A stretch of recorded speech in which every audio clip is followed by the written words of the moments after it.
I'm sorry, Mordechai? Yes, yes. Yesterday we spoke about the Tzach Hadash B'Achav. Yes.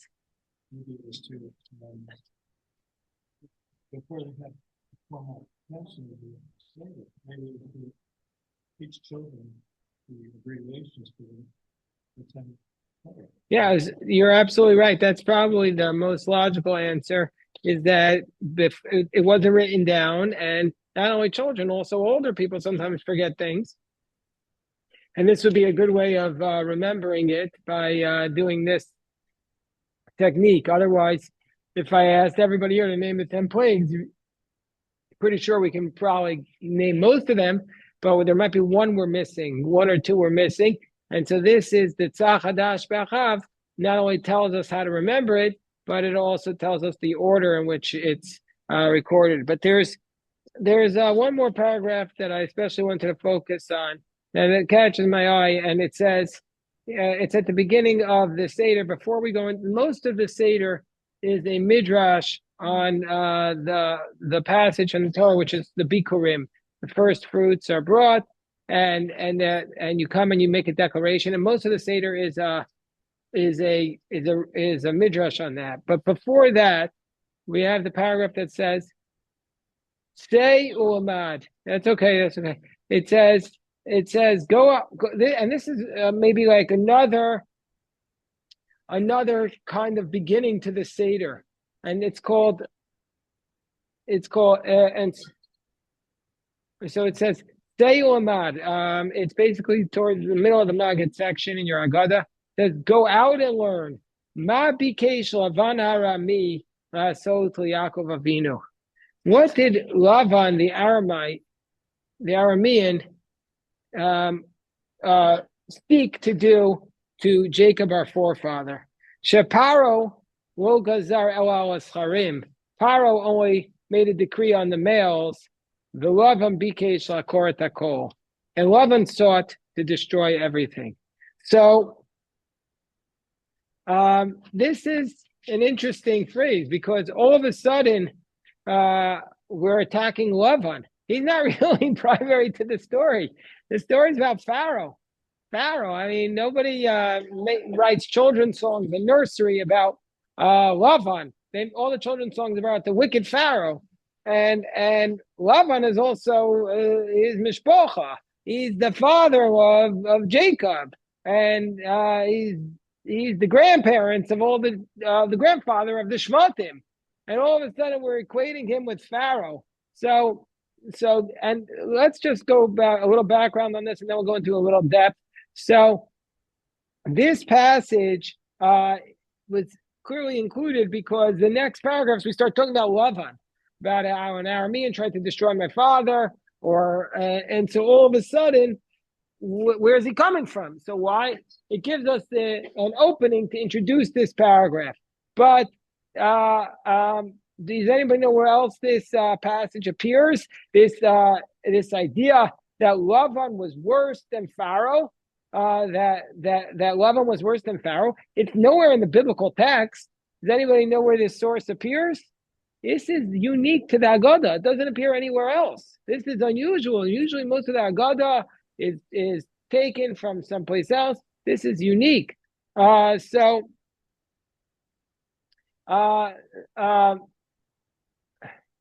some say that this is really a continuation of the previous paragraph, which is V'hisha amdo avoseinu v'lanu. This is what stood for us and our forefathers. And then many people tried to destroy us. And in that context, it also Lavan tried to destroy us. Others say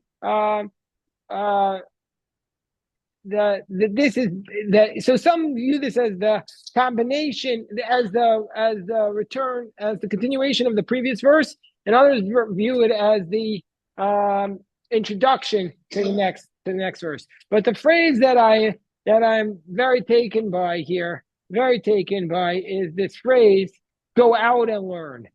Stay ulamad, go out and learn. I mean, what is that?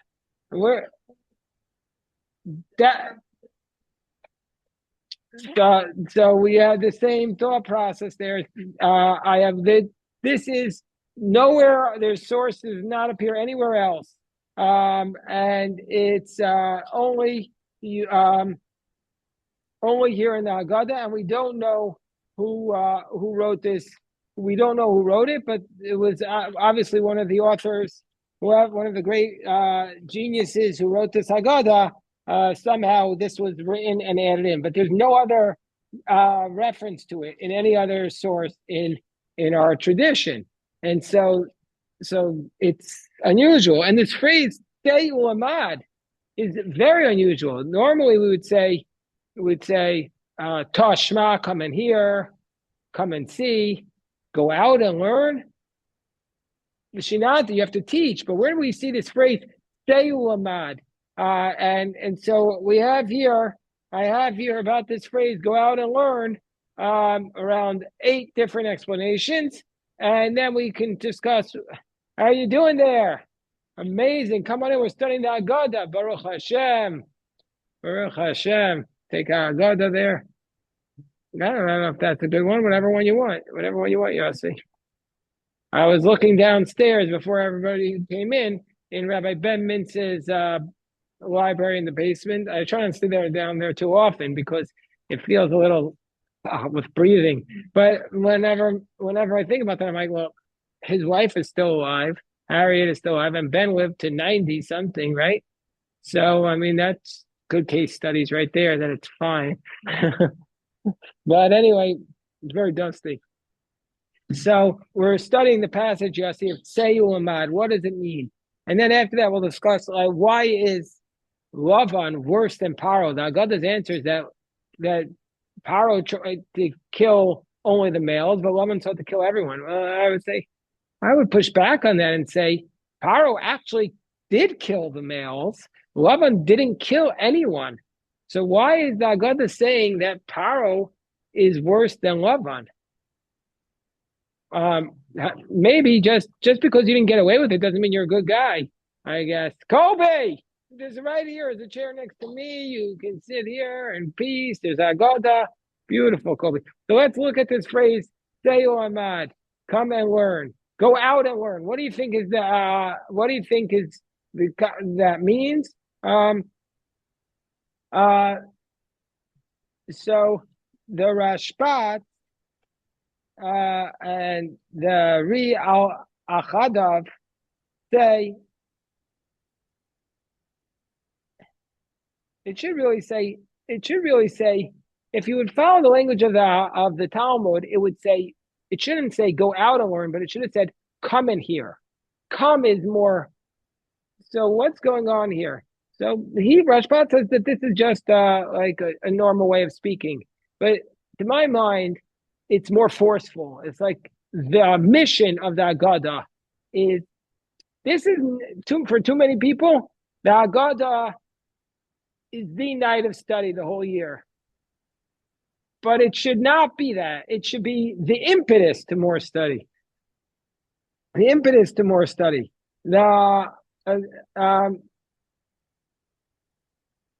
Another explanation is from the Abarbanel. He says it means leave what we've been discussing, which is the laws of the Paschal Lamb, and go out and study about what Lavan tried to do, about destruction, about anti-Semitism. So basically, that's maybe what it means, is go out from your normal thing, and on Seder night, we're supposed to study about the people who tried to kill us, tried to destroy us. That's from the Abarbanel, who certainly knew what it was like. Do you know anything about the Abarbanel? Did you study about him, Yossi? Yeah. For sure. And he lived during the Spanish expulsion, the 1492, and he could have stayed because he was an advisor to the king and the queen, but he chose to be expelled with everybody else. He chose to leave with everybody else. And so he knows what he's saying. He says, stop what you're doing, stop, the academics, the academia, and go and study what Lavan Harami tried to do, which was to destroy the Jewish people. Another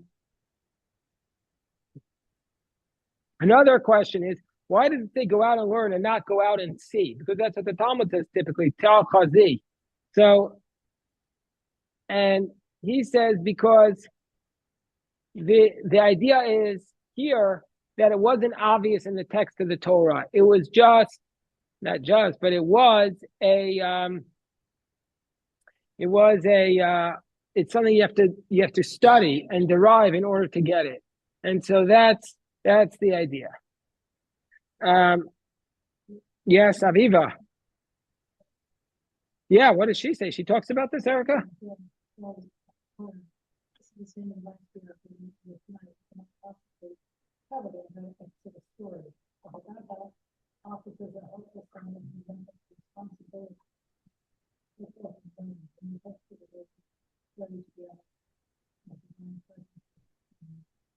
Beautiful. That's a great approach at Erica thing. Go out and start studying. Excellent idea. She's a star. And I want to go back to what Aya said. Aya said, "Shinantam levanecha." Go out and teach your children. So that's what the Iyun Tefillah says, that this is not go out and learn, but go out, say made, not say lamad, but say made. Go out and teach. That it's your responsibility to teach the Torah. And everybody here is a star. Everybody who's on this Zoom or in this study session here is basically already ahead of the game, because you're taking the time to study. So you should be the teacher at your Seder. You should teach other people, and it's your responsibility to teach not only the people at your Seder, but everybody in your life about the story of Pesach, about our responsibility. So that's the Iyun Tefillah. And so now another explanation is, this is also very timely, unfortunately, tragically too timely. He says, why does it say go out and learn or go out and teach? Because Lavan was basically defined by his deception.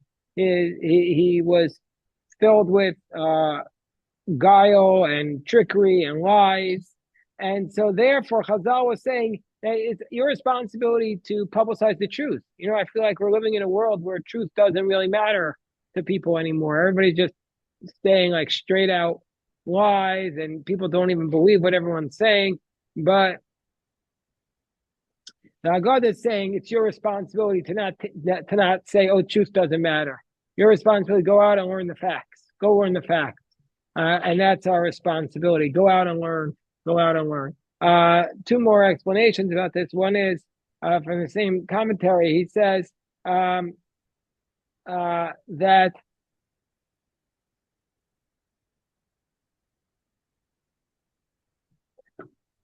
he says this is why it says the concept of go out, because so many people are studying Torah. Typically, when you're studying the Torah, you're dealing with good people who want to study, looking for the truth, and so they're naive, and so they're accepting it. He says, no, go out. Your responsibility on Pesach. Go out from the yeshiva. Go out. There were two. The Gemara says that there. I think it was Rabbi Yossi or Rabbi Akiva. There were only 2 nights that he went home early. One was on Erev Yom Kippur, and one was on Erev Pesach. You are responsible on Pesach to go out from your little cubicles and go out and learn and teach and see the world, and see that the world is not like you, that there's deception and there's evil and there's wickedness, that they're trying to hurt us. Go out and learn. And even unfortunately, sometimes your own father-in-law, not in my case, God forbid, but sometimes like people close to us are turning on us. They're trying to hurt us. So that's the idea there. And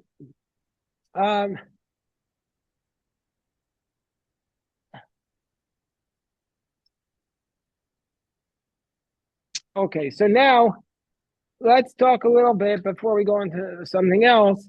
Why are we saying this specifically from Lavan? Why are we saying it specifically from Lavan? So the Rabbi Yehuda Bar Yakar, he was actually the teacher of Rashi. Rashi had 3 teachers. Rashi had 3 teachers, and Rabbi Yehuda Bar Yakar was one of them. So he says that it's coming to teach us how it all started, the distress of Jacob and how it all started. And And so therefore we sometimes have to go back to the beginning. It's not enough to just look at the newspaper article for today and all of a sudden see, and think we understand the full story. Read one article. That's unfortunately what too many people don't even do. People just read the headlines, or they see a tweet or whatever. But the reality is, if you want to understand something for real, you want to have an informed opinion, you have to go back to the beginning. You have to go back to the beginning, see the context, see understood how it happened. Why Yaakov was running away, he was pursued, he ran, this is what happened, this is the story that Yaakov was facing. Otherwise, Yaakov would have remained with Lavan. Why? That's why he was isolated. Yeah.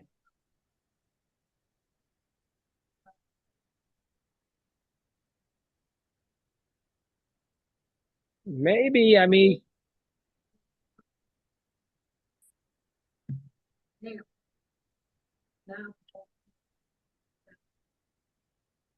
right. So Pharaoh, well, Pharaoh was also trying to destroy the whole people. He was trying to destroy the males, but that's no good for the females. I mean,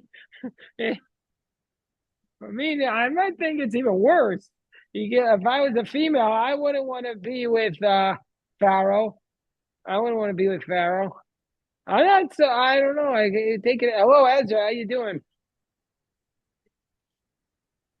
Yeah, it's a very good point. I think you're right.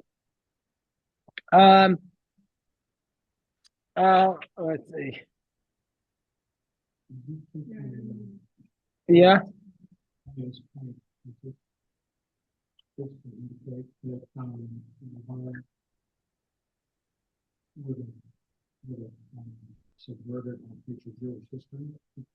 I mean, that's what their argument was. But there was a couple of points people asked this question about the distinction between Laban and Pharaoh. So let me read a couple of the commentaries, since that's really like gnawing at me.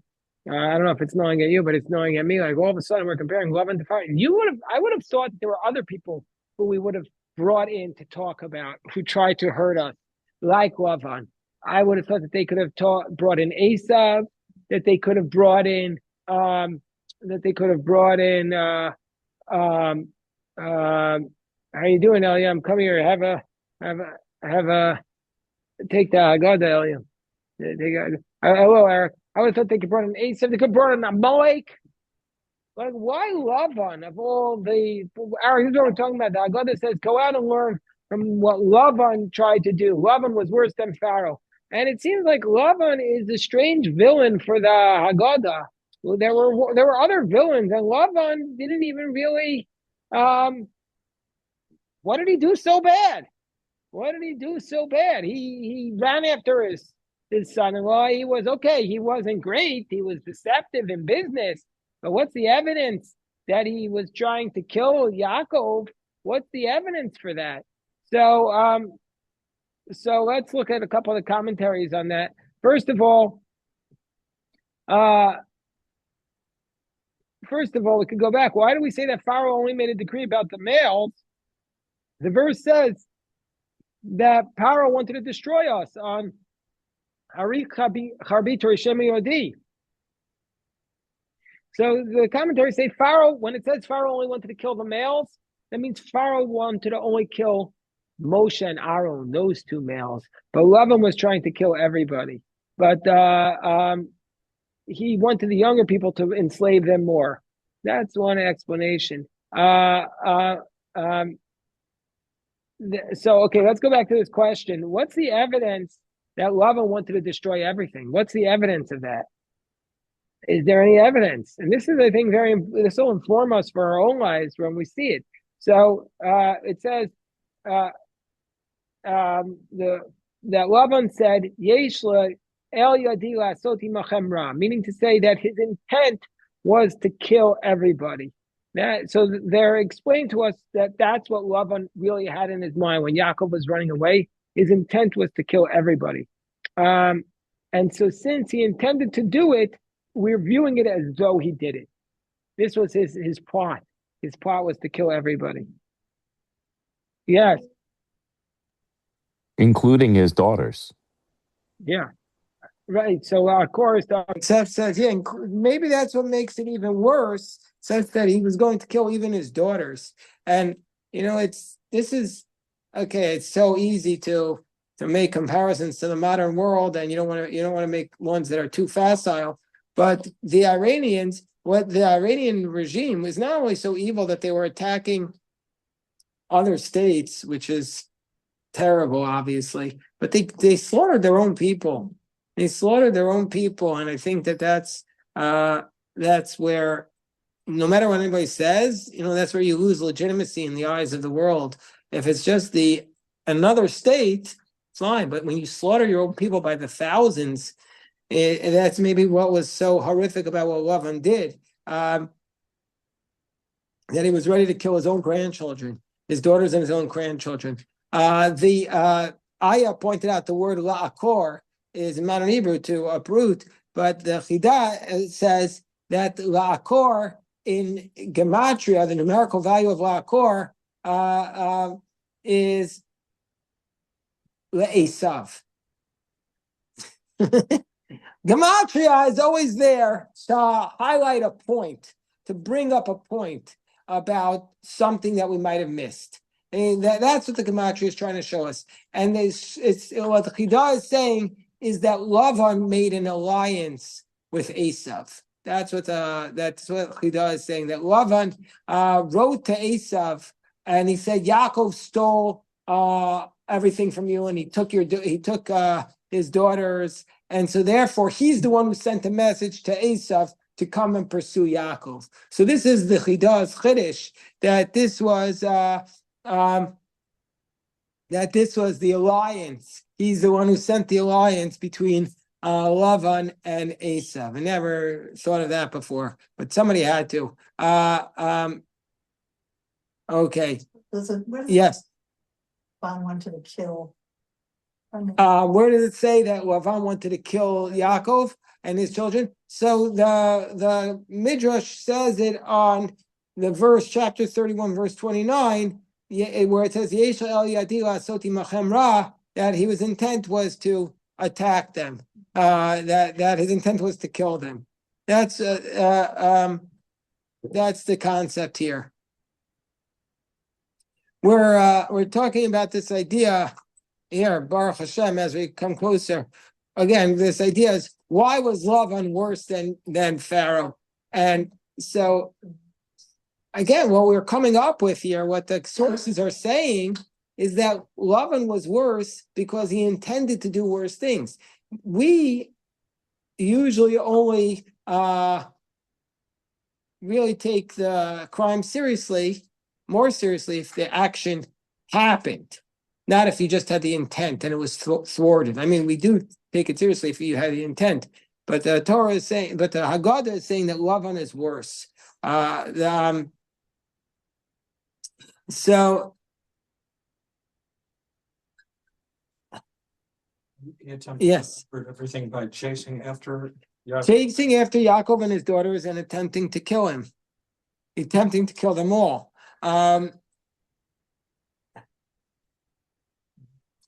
Yeah. Sorry, you were going to say something? It's just, you're looking into it too much. I mean, it just seems like the previous paragraph is just stating that in every generation. So it's just going from one generation to generation of Yaakov to. He's going backwards. Yeah.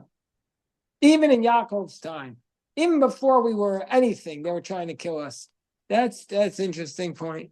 Yeah, I like that. So very much, Sam. Here's Reb Chaim, the great Reb Chaim Brisk. So he says as follows. He says, why does the editor of the Haggadah bring this distinction between Lavan and Pharaoh? And isn't he in effect diminishing? He's almost like, we're building up Pharaoh. Pharaoh's not as bad as you think. That's what we're saying. But why? So this is the question of the Grach, Reb Chaim. So this is the grandfather of Rabbi Joseph Soloveitchik. So he explains that he's trying to show that this is coming to demonstrate the wickedness of Pharaoh, because because why? This is it's a brisker mind. Because God promised Abraham that his seed will never be destroyed. So much so that Lavan had made a decree, he was trying to kill his sons and his daughters, and it was thwarted, and he had no chance to succeed. And so therefore, Pharaoh should have known that for sure he wouldn't succeed. And so therefore, Pharaoh had no chance to succeed. And so therefore, for this reason, what was Pharaoh's plan? Pharaoh's plan was to get rid of the males and let the daughters live, because he says his whole idea was, I can't get rid of everyone, so I'll just get rid of the males. That's the brisker. You follow that logic? It's a little bit, it's very Talmudic. I'll repeat it one more time for everybody. The Reb Chaim of Brisk, he said, Lavan was worse than Pharaoh, but really Pharaoh was worse. We're not trying to build up Pharaoh, because Pharaoh knew he couldn't, it's almost like Pharaoh knew that the Jewish people could never be completely destroyed, which was what Lavan's intent was. So he said, okay, I'm going to go after their males, and then we'll marry their daughters, and then we'll get rid of them that way. We'll get rid of the Jewish people that way. It's almost like the person who recognized, I can't destroy the state of Israel directly, so instead I'll go after the youth on the campuses, which is exactly what some of the anti-Semites are literally trying to do as we speak. Yeah, I cut off somebody there. I don't know. I saw. What? In the text, that the pasuk point, the Laban bikesh לעקור את הכור. Yeah. Put everything. Yeah. And they thought, Avami Oved Avi. Yeah. Oved is to lose. So there's a big debate. It's not with an iron. It's not like somebody worked. This is more like To destroy. to destroy. So there's a very good point, and there's a major debate amongst the commentaries. What does the word Oved mean there? Fundamental debate. Does it mean an Aramean tried to destroy my father, which is the way our Haggadah reads it, or the way Rashbam reads in his commentary on Torah, which was my father was a wandering Aramean, which wouldn't fit in with the message of the Haggadah. So there's these two concepts here. But the other word that we have to stop, but the other word that's very rich here is, why does it say Paro made a decree, but Lavan bikesh? Bikesh. What did bikesh Lavan? Bikesh is, what does Esther make a bakasha? It's like a bikesh. Lavan made a bakasha. It's not a bakasha. He made a bakasha, means like a sweet request. No, he was trying to do something. So sometimes there are people who are a wolf in sheep's clothing. Now, Lavan was coming you couldn't tell, you can't really tell from the text of the Torah that Lavan was trying to kill all of us.